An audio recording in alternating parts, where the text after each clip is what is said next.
با سلام، توی این ویدیو تصمیم داریم تعویض رم دستگاه لنوو B54420 رو آموزش بدیم.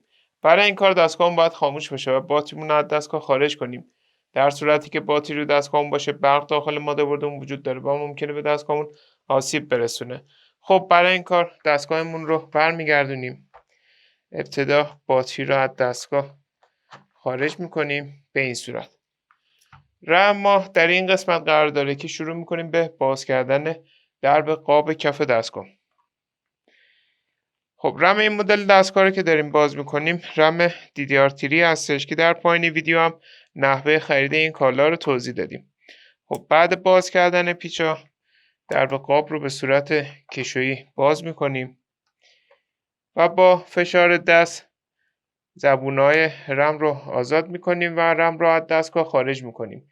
برای جا زدن دوباره رم اونو داخل شیار قرار میدیم و اونو به سمت پایین فشار میدیم به این صورت. ما الان میتونیم رم جدیدمون رو جایگزین کنیم. حالا برای آشنایی با نحوه خرید این کالا به ادامه ویدیومون توجه کنید.